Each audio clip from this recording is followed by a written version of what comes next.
Καλησπέρα κύριε Δήμαρχε. Ευχαριστώ πολύ που είστε σήμερα μαζί μας. Συγχαρητήρια καταρχάς και για την εκλογή σας, μια και από τον πρώτο γύρο βγήκατε με ποσοστό 50%. Καλησπέρα κύριε Τάκη. Όντως έτσι είναι, μόνο που το ποσοστό δεν είναι αυτό, ήταν πολύ μεγαλύτερο. Το ποσοστό ήταν 60,74%. Εγώ θυμάμαι τα αρχικά ποσοστά, γιατί κάναμε εδώ τη βραδιά της Φορμίδια και κάποια στιγμή που σταματήσαμε τη ζωντανή σύνδεση ήταν γύρω στο 50 και κάτι. 60 ακόμα καλύτερα. 60,74%. Πολύ ωραία. Λοιπόν, ένα πολύ μεγάλο ποσοστό. Ο Δήμος Τρικάλων τα προηγούμενα χρόνια ήταν ένας δήμος πρότυπο και μάλιστα με μεγάλη προβολή και σε πολλά διεθνή μέσα ενημέρωσης. Ο κύριος Δημήτρης Παπαστεργίου, ο νυν Υπουργός Ψηφιακής Πολιτικής, είχε κάνει πολύ σημαντικά πράγματα για την εξωστρέφεια, όπως λέμε, της πόλης. Και θέλω να μου πείτε αρχικά πόσο βαριά αισθάνεστε αυτή την κληρονομιά και αυτή την ευθύνη και αν θα συνεχιστεί αυτή η προσπάθεια και εξωστρέφειας αλλά και πολιτικών πολύ πρωτοποριακών που το προηγούμενο διάστημα είχαν φέρει τα Τρίκαλα κυριολεκτικά στην πρωτοπορία των Δήμων, όχι μόνο της Ελλάδας, αλλά και των περισσότερων πρωτευουσών της Ευρώπης. Είναι έτσι όπως τα λέτε κύριε Τάκη. Όντως το έργο του Δημήτρη Παπαστεργίου τις 2 θητείες που ήταν πολύ μεγάλο. Ο πύχης έχει ανεβεί πάρα πολύ ψηλά. Αυτό που είμαστε εμείς σαν νέα δημοτική ομάδα να κάνουμε και σαν συνεργάτες του πρώην Δημάρχου και νυν Υπουργού είναι να κινηθούμε στην ίδια ρότα, με τον ίδιο βηματισμό και αν είναι δυνατόν τα Τρίκαλα να τα πάμε ακόμα ψηλότερα. Αυτός είναι ο στόχος μας και αυτό ήταν, αν θέλετε, και το σύνθημα της κεντρικής προεκλογικής περίοδου από το συνδυασμό Επανεκκίνηση 3. Άρα υπάρχει μια διάδοχη κατάσταση μετά τον Δημήτρη Παπαστεργίου και εδώ είμαστε όλοι να αποδείξουμε ότι είμαστε ικανοί και για τα δύσκολα. Τώρα να ρωτήσω κάτι, έχετε αυτή την δημιουργική τρέλα που είχε ο κύριος Παπαστεργίου όσον αφορά την τεχνολογία, τις νέες ιδέες, την πρωτοπορία σε καινούρια πράγματα, διότι αυτό κάποιος πρέπει να το έχει κιόλας, δηλαδή να έχει λίγο αυτή τη δημιουργική τρέλα και ο κύριος Παπαστεργίου είναι αλήθεια την είχε. Γι' αυτό και είδαμε πρώτη φορά στα Τρίκαλα και το 5G και τα λεωφορεία χωρίς οδηγό και άλλα πράγματα. Είστε κι εσείς λίγο έτσι τρελαμένος με την τεχνολογία και τα νέα πράγματα? Στο βαθμό που είναι ο Δημήτρης Παπαστεργίου, όχι σε καμία περίπτωση. Εγώ είμαι άνθρωπος περισσότερο της καθημερινότητας. Είμαι άνθρωπος που θέλω να δίνω λύσεις στα προβλήματα των πολιτών, χωρίς αυτό όμως να μην είναι συνακόλουθο με την εξωστρέφεια που πρέπει να συνεχιστεί και να μεγαλώσει ακόμα περισσότερο. Και ξέρετε, επειδή από το γεγονός ότι τα Τρίκαλα ήταν από τις πόλεις της Θεσσαλίας που επλήγησαν σοβαρά. Γι' αυτό και αν θέλετε το βάρος το μεγάλο αυτή τη στιγμή, το δικό μου και της καινούργιας Δημοτικής Αρχής, θα είναι να δώσουμε άμεσες λύσεις στα προβλήματα της καθημερινότητας που πιστέψαμε είναι πάρα πολλά. Τώρα, μια και το είπατε αυτό, νωρίτερα φιλοξενούσα και τη βουλευτή του νόμου, την κυρία Παπακώστα, η οποία μου είπε ότι πράγματι υπάρχουν πάρα πολλά προβλήματα. Υπάρχουν άνθρωποι που έχουν χάσει τα σπίτια τους, ολόκληρα χωριά που είναι στο κόκκινο, ζωική παραγωγή που έχει καταστραφεί, φυτική κλπ. Θέλω να μου πείτε λίγο, επειδή εσείς έχετε και μια πιο εξειδικευμένη γνώση, πού βρίσκονται τα πράγματα αυτή τη στιγμή και πόσοι άνθρωποι περιμένουν είτε αποζημιώσεις, είτε κάποια μόνιμη κατοικία για να μείνουν, είτε την κρατική βοήθεια για να ξαναξεκινήσουν πάλι τις εργασίες τους στα χωράφια, με τα ζώα, με την φυτική παραγωγή κλπ. Εγώ θα σταθώ στο κεφάλαιο άνθρωπος, το οποίο το κεφάλαιο αυτό το βιώσαμε από την πρώτη στιγμή, από εκείνο το βράδυ της 6ης Σεπτεμβρίου και αυτό συνεχίζεται μέχρι σήμερα. Εμείς, κύριε Τάκη, ξεκινήσαμε να φιλοξενούμε 450 και άτομα στα ξενοδοχεία της πόλης των Τρικάλων και σήμερα, 45-50 μέρες περίπου μετά από τότε που έγινε αυτή η μεγάλη καταστροφή, να ξέρετε ότι 156 άτομα φιλοξενούνται στα 4 κεντρικά ξενοδοχεία της πόλης των Τρικάλων. Οι λύσεις όμως, επειδή καταλαβαίνετε ότι και ο ιδρυματισμός μέσα σε ένα δωμάτιο ξενοδοχείου και το γεγονός ότι δεν είναι στο φυσικό τους χώρο είναι κάτι που δεν μπορούν και οι ίδιοι να το δεχτούν, οι λύσεις που έχουμε δώσει και θα δώσουμε τις επόμενες μέρες είναι οι εξής. Πρώτον, καταφέραμε και πήραμε 9 μεγάλες κατοικίες στη Σωτήρα, σε μια περιοχή που ήταν οι εργατικές κατοικίες Σωτήρας. Τα διαμερίσματα αυτά ήταν διαμερίσματα που δεν είχαν ποτέ κατοικηθεί, που είναι από 95 μέχρι 120 τετραγωνικά. Μάλιστα. Και σε αυτά τα 9 σπίτια θα μπουν πολυμελείς οικογένειες πλημμυροπαθών. Αυτά τα σπίτια προσπαθούμε όχι μόνο να τα εξοπλίσουμε τέλεια, δηλαδή με όλες τις ηλεκτρικές συσκευές, με όλα τα κρεβάτια και ό,τι χρειάζονται, έτσι ώστε αυτοί οι άνθρωποι να μπουν κατά προτεραιότητα που σε είναι στα αυτά τα 9 σπίτια πόσες οικογένειες μπορούν να φιλοξενηθούν? Θα μπουν περίπου, σας το λέω για άτομα, θα μπουν γύρω στα 40 άτομα, που είναι οικογένειες πενταμελείς, εξαμελείς, τετραμελείς και πάει λέγοντας, κατεβαίνοντας προς τα κάτω. Μάλιστα. Η περιοχή του Σωτήρας είναι μια περιοχή που είναι από το κέντρο των Τρικάλων, απέχει 3-4 χιλιόμετρα, είναι πολύ κοντά, έτσι, και τα σπίτια είναι σε άριστη κατάσταση. Ωραία. Άρα από τα 150 άτομα, ας πούμε χονδρικά ότι τα 50 θα φιλοξενηθούν εκεί. Από εκεί και πέρα, το επόμενο που έχω κάνει ήταν κάναμε μια τηλεδιάσκεψη την προηγούμενη εβδομάδα με τον κύριο Τριαντόπουλο, έτσι ώστε να μπορέσουν να με εξασφαλιστούν οι κίσκοι, οι οποίοι οι κίσκοι θα γίνει μια τοποθέτησή τους στα οικόπεδα των ανθρώπων αυτών που έπεσαν τα σπίτια. Τι σημαίνει η κίσκος δηλαδή? Η κίσκος σημαίνει ή ηλιόμενο ή κάποιο άλλο ή κάποιο κοντέινερ ή οτιδήποτε άλλο. Ο κύριος Τριαντόπουλος δεσμεύτηκε ότι αυτό θα γίνει το συντομότερο δυνατόν. Να ρωτήσω κάτι. Το ρωτάω τώρα πρακτικά για να μου πείτε τι λένε και οι άνθρωποι. Θα προτιμούσε μια οικογένεια να μείνει σε ένα κοντέινερ παρά σε ένα ξενοδοχείο? Ήταν απέτησή τους. Να φύγουν από το ξενοδοχείο και να πάνε. Βέβαια, να φύγουν από το ξενοδοχείο και να μείνουν στο φυσικό τους χώρο, στο χωριό τους, έτσι ώστε αφενός να βρίσκονται στο φυσικό τους χώρο εκεί και αφετέρου να επιβλέπουν τις εργασίες που γίνονται στα σπίτια τους, που είναι είτε πράσινα, είτε κίτρινα, είτε κόκκινα. Άρα λοιπόν, εάν τοποθετηθεί. Στο κόκκινο σπίτι, κύριε Δήμαρχε, τι εργασία? Δεν μπορεί να γίνει εργασία. Πρέπει να γκρεμιστεί και να ξαναφτιαχτεί. Θα απομακρυνθούν, αυτό λέω, θα απομακρυνθούν τα μπάζα που υπάρχουν από τον εργολάβο που θα αναλάβει και από εκεί και πέρα θα γίνει βάσει των εξαγγελιών της κυβέρνησης. Έχουν ξεκινήσει τέτοιες εργασίες ανακατασκευής των σπιτιών? Μόνο σε ανθρώπους οι οποίοι έχουν με δικά τους έξοδα. Χθες εγκαταστάθηκε το κλιμάκιο και άλλο κλιμάκιο της ΔΑΕΦ, της Διεύθυνσης Αντιμετώπισης Επιπτώσεων Φυσικών Καταστροφών στο Δημαρχείο Τρικάλων, και για να καλύψει όχι μόνο το Μητροπολιτικό Δήμο Τρικάλων, αλλά και το Δήμο Φαρκαδόνας και το Δήμο Πύλης, έτσι ώστε να δοθούν οι αναγκαίες εξηγήσεις στους πλημμυροπαθείς, για να ξέρουν οι άνθρωποι τι θα κάνουν και πώς θα κινηθούν. Τώρα, αυτά οι οικίσκοι που λέτε, είτε είναι λιώμενα, είτε είναι containers, θα έχουν, φαντάζομαι, όλα τα βασικά που χρειάζεται μια οικογένεια για να μείνει εν ώψη του χειμώνα. Γιατί ο χειμώνας στα Τρίκαλα δεν είναι, πολλές φορές είναι σκληρός, δεν είναι ήπιος. Συμφωνώ σε αυτό που λέτε, κύριε Τάκη. Ο χειμώνας, επειδή ξέρετε ότι είναι αρκετά σκληρός στα Τρίκαλα, οι άνθρωποι αυτοί λοιπόν, το κοντέινερ που θα το πάρουν, εάν δεν είναι εξοπλισμένο, αναλαμβάνει ο Δήμος να το εξοπλίσει. Δηλαδή, θέρμανση, αυτά τα πάντα όλα.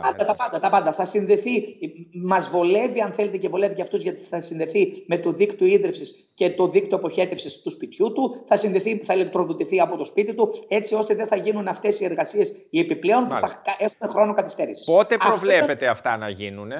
Ο κύριος Τριαντόπουλος μου είπε το συντομότερο δυνατόν. Η τρίτη λύση που την έχουμε και αυτή εξασφαλίσει, εμείς έχουμε, επειδή σας ρωτώ γιατί τώρα τελειώνει σχεδόν ο Οκτώβριος. Φαντάζομαι ότι αυτά απαιτούν μια διαδικασία. Αν αρχίσουν βροχές, αν αρχίσει κακοκαιρία, πώς θα γίνουν? Κύριε Τάκη, όπως τα λέτε, εμείς δεν έχουμε αφήσει όμως κανέναν στον δρόμο και η δέσμευσή μου είναι ότι δεν θα φύγει κανείς από το ξενοδοχείο εάν δεν γίνει τοποθέτηση των οικίσκων αυτών. Η τρίτη λύση που ήθελα να σας πω, που είχαμε προκρίνει και την έχουμε στα χέρια μας, έχουμε στα χέρια μας την παλιά κλινική Παντελιδάκη. Η παλιά κλινική Παντελιδάκη είναι ένα μεγάλο κτίριο στο κέντρο των Τρικάλων. Το ξέρω. Μπράβο, το οποίο αυτό το κτίριο το είχε δει ήδη η κυρία Ζαχαράκη και είχε κάνει μια αυτοψία, και είχαμε πει ότι αν δεν πάρουμε τους οικίσκους, έχουμε τις προϋποθέσεις έτσι ώστε να μπορέσουν... Είναι έτοιμο ή θέλει ανακατασκευή? Όχι, εκεί τα 100 άτομα που θα έμεναν, ένας εργολάβος που είχαμε πάρει μια γνώμη, έτσι, για να δούμε περίπου πόσο καιρό χρειάζεται, μας είπε, επειδή είχαν ανακατασκευαστεί κάποιο όροφοι, ότι θέλει περίπου ένα μήνα, έτσι ώστε τα 100 άτομα αυτά να στεγαστούν στην κλινική Παντελιδάκη. Άρα, όπως είδατε, είναι τρεις οι λύσεις που προκρίναμε άμεσα για τους ανθρώπους αυτούς, και για να τους βγάλουμε από τον ιδρυματισμό των ξενοδοχείων και για να βοηθήσουμε, αν θέλετε. Πότε θα έχετε μια τελική εικόνα ποια λύση θα προκριθεί?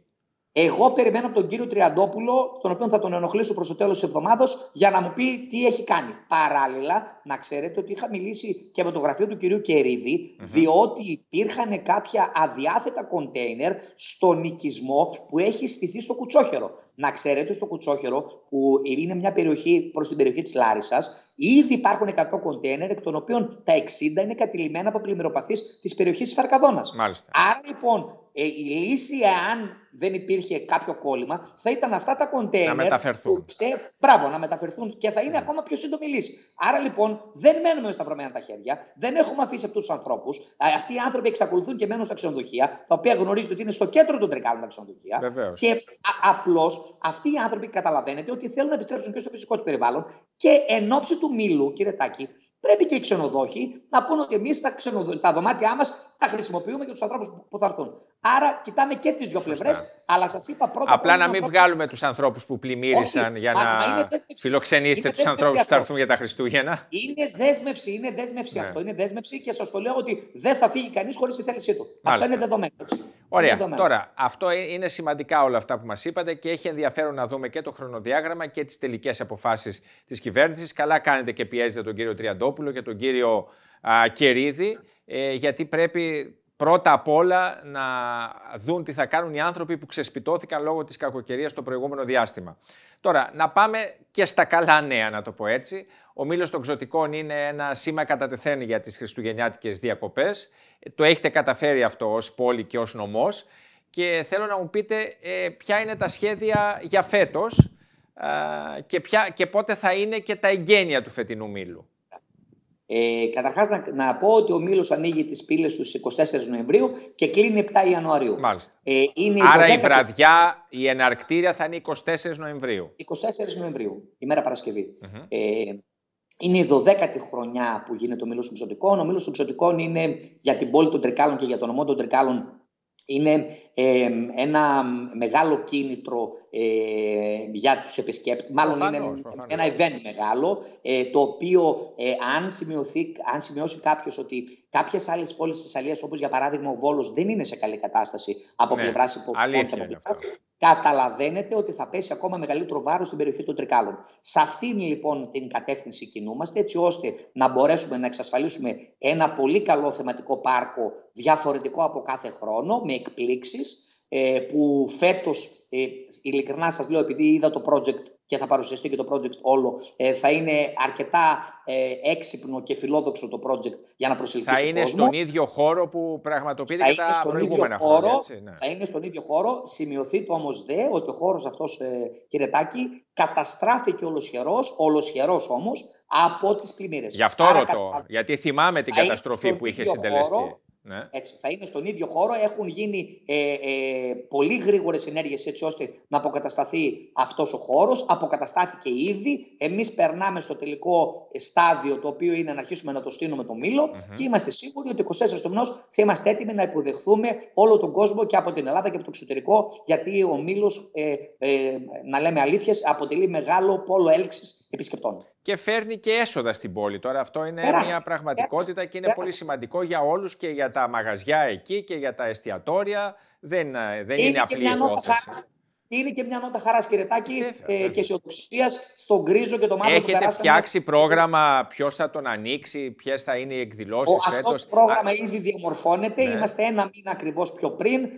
Θα υπάρχουν πολλές εκπλήξεις. Θα είμαστε σε πολύ καλό δρόμο, το οποίο θα το ανακοινώσουμε όταν το έχουμε το πρόγραμμα σε πλήρη εφαρμογή. Μάλιστα. Με αεροπλάνα που προσγειώνονται στο Μήλο κλπ. Έχετε αρκετά. Ωραία. Οπότε θα πρέπει να συνδεθούμε ξανά όταν θα είναι έτοιμο το πρόγραμμα, να μας αποκαλύψετε κάποια κομμάτια του πριν τα δώσετε στην δημοσιότητα. Και μάλιστα, συγγνώμη για την διακοπή, και μάλιστα δωρεάν. Όλες οι δράσεις του Μήλου είναι η είσοδος του Μήλου είναι δωρεάν, για να δει ο κόσμος, να χαρούν τα μικρά παιδιά. Τώρα, και να... Μια και λέτε για το Μήλο, έχετε κάποια εικόνα πώς πάνε και οι κρατήσεις όσον αφορά ξενοδοχεία, Airbnb, οτιδήποτε άλλο, με αφορμή τα Χριστούγεννα και το Μήλο? Εγώ θα σας δώσω την εικόνα του τριημέρου εντός εισαγωγικών, γιατί δεν είναι τριημέρου της 28ης. Ναι, φανταστείτε ότι στην πόλη των Τρικάλων έχουμε μία κράτηση της τάξης του 55 με 60% και στην περιοχή της Καλαμπάκας έχουμε κρατήσεις της τάξης του 75 με 80%. Άρα από Τετάρτη που είναι ακόμα και έχουμε περιθώρια να αυξηθούν οι κρατήσεις. Άρα νομίζω ότι είμαστε σε καλό δρόμο. Για Χριστούγεννα έχουν ξεκινήσει κρατήσεις ή όχι ακόμα? Βεβαιότατα. Δεν έχετε ακόμα στοιχεία δεν έχουμε ακόμα, αλλά έχουν ξεκινήσει σε κουβέντα που έχω κάνει με τους ξενοδόχους που έχουν πει ότι ήδη έχουν ξεκινήσει κρατήσεις. Θεωρείτε ότι η θεομηνία μπορεί να επηρεάσει φέτος την επισκεψιμότητα ή όχι? Όχι. Νομίζω ότι ο κόσμος έχει ανάγκη να ξεφύγει. Ο κόσμος, σας είπα, έχει ανάγκη κάποιες διεξόδους. Μας βοηθάνε το γεγονός ότι τα τριήμερα πέφτουν σε πολύ καλό χρονικά. Φέτος είναι πάρα πολύ καλά. Είναι πενταήμερα. Τετραήμερο, σχεδόν πενταήμερο. Πενταήμερα είναι, ναι. Είναι πολύ καλό. Να μας βοηθήσει λίγο καιρός. Ο Μήλος μπορεί να και με κρύο και με χιόνια, λίγο να μην έχουμε πολλές βροχές. Και νομίζω ότι θα πάμε πάρα πολύ καλά. Θα σπάσουμε, είμαστε αισιόδοξοι ότι θα σπάσουμε κάθε ρεκόρ επισκεψιμότητας. Ωραία. Και ένα τελευταίο, θέλω να μου πείτε αν ετοιμάζετε κάποια πράγματα όσον αφορά μέσα την πόλη των Τρικάλων, που είναι σε αυτή τη λογική που τα άφησε ο κύριος Παπαστεργίου, δηλαδή πράγματα που θα συζητηθούν. Κύριε Τάκη, όπως ξέρετε, ήταν ο στόχος μας όλα αυτά τα έργα να συζητηθούν και να συνεχιστούν. Αυτή η θεομηνία που έπληξε την πόλη μας, ειδικά τις πρώτες μέρες του Σεπτεμβρίου, έφερε τα πάνω κάτω. Έφερε κάποια καθυστέρηση σε κάποια έργα, είχε κολλήσει και το ζήτημα της κεντρικής πλατείας με το ΚΑΣ, το Κεντρικό Αρχαιολογικό Συμβούλιο. Ήδη όμως από τώρα έχουν οι ρυθμοί αρχίσει και γίνονται εντατικοί, έτσι ώστε και η παρόχθια, η παραποτάμια ζώνη να επεκταθεί και στην κεντρική πλατεία ο εργολάβος, από ό,τι με ενημέρωσε, να μπει εντός της εβδομάδος και να μπορέσουμε όλα αυτά τα οποία είχαν σχεδιαστεί από τον Δημήτρη του Παπαστεργίου και συνεχίζει η δημοτική αυτή ομάδα να υλοποιηθούν σε διάστημα πενταετίας. Τα χρήματα των έργων που έχουν πέσει στα Τρίκαλα αυτή τη στιγμή που είναι να πέσουν είναι 130 εκατομμύρια ευρώ. Άρα καταλαβαίνετε ότι υπάρχει ένα πλάνο πενταετίας έτσι ώστε να κάνουμε πράξη αυτό που λέγαμε στα Τρίκαλα να τα φέρουμε πιο ψηλά. Έχει και δύο υπουργούς ο νομός, τον κύριο Σκρέκα και τον κύριο Παπαστεργίου, οπότε νομίζω είστε από τους ευνοούμενους της Θεσσαλίας. Έτσι, σε αυτό αισιοδοξούμε. Τώρα και κάτι τελευταίο. Όταν έγινε η καταστροφή, φοβηθήκατε ότι μπορεί να την πληρώσετε ως Δημοτική Αρχή και τα πράγματα να πάνε στραβά όπως έγινε και με τη Λάρισα και εκεί έχασε ο Δήμαρχος? Κοιτάξτε κύριε Τάκη, εγώ είμαι 21 χρόνια στην τοπική αυτοδιοίκηση. Αυτό το πράγμα πρώτη φορά στη ζωή μου το έχω δει. Πρώτη φορά έχω δει στη ζωή μου όλες τις γέφυρες των Τρικάλων και επειδή ξέρετε τι σημαίνει Τρίκαλα και γέφυρα των Τρικάλων, το νερό να έχει περάσει από πάνω. Δεν το πίστευα αυτό που έβλεπα στα μάτια μου. Ήταν κάτι που ξεπερνούσε και ταινίες αυτό το πράγμα. Να σας πω ειλικρινά ότι ήταν οι χειρότερες μέρες της ζωής μου. Δηλαδή δεν έχω ξαναδεί. Ένιωσα φόβο, όπως φόβο ένιωσε ο κάθε Τρικαλινός. Αν σε κάτι είμαστε τυχεροί, είναι στο γεγονός ότι δεν είχαμε ούτε μία απώλεια ζωής. Αυτό είναι το γεγονός που είμαστε τυχεροί. Δεν χάσαμε ούτε έναν άνθρωπο. Σε αυτό είμαστε το μόνο τυχεροί. Οι ζημιές όμως ήταν τεράστιες, έπρεπε να το αποκαταστήσουμε. Παρά τα αυτά πήρατε 60%. Παρά τα αυτά σταθήκαμε, πήραμε 60%. Αυτό λέω. Δεν επηρέασε καθόλου. Μισό λεπτό να ρωτήσω. Δεν επηρέασε καθόλου η θεομηνία ή η συμπεριφορά που δείξατε στη θεομηνία επιβραβεύθηκε? Νομίζω ότι είναι το δεύτερο. Αυτό πήγα να σας πω, γιατί ο κόσμος μας είδε δίπλα του, μας είδε να είμαστε παρόντες και αφού θέλετε να σας μιλήσω με στοιχεία, τα νούμερα που φέραμε στις πλημμυρόπληκτες περιοχές ήταν εξωπραγματικά.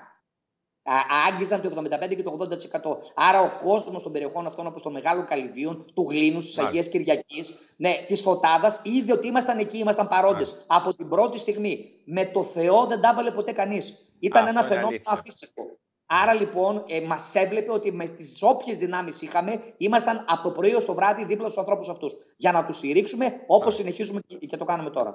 Λοιπόν, σας ευχαριστώ πολύ για αυτή την πρώτη επικοινωνία που είχαμε. Να σας ευχηθώ καλή θητεία, έτσι κι αλλιώς θα είναι πενταετής η θητεία σας. Άρα θα έχετε όλο το χρόνο να κάνετε πολλά πράγματα και να κριθείτε στο τέλος και να σας δεσμεύσω ότι πριν δώσετε στη δημοσιότητα το πρόγραμμα του Μήλου, θα έχουμε μια επικοινωνία εδώ για να μας δώσετε και κανένα αποκλειστικό, έτσι. Αυτό είναι το μόνο σίγουρο. Ωραία. Σας ευχαριστώ πολύ κύριε Δήμαρχε, να είστε καλά. Να είστε καλά κύριε Τάκη, να είστε καλά. Λοιπόν, και με τα φώτα που ρίξαμε σήμερα στον νομό Τρικάλων, θα το κάνουμε και με τους άλλους νομούς της Θεσσαλίας το επόμενο διάστημα. Φτάσαμε στο τέλος του σημερινού Focus, επιστρέφουμε στη Λάρισα και στα κεντρικά στούντιο της Φορμίδια TV. Θα συναντήσουμε σε λίγο και εμείς και εσείς την Νίκη Καραΐσκου για το κεντρικό δελτίο ειδήσεων της Φορμίδια. Εμείς θα ανανεώσουμε το ραντεβού μας για αύριο ακριβώς την ίδια ώρα με το Focus. Ευχές για ένα όμορφο βράδυ.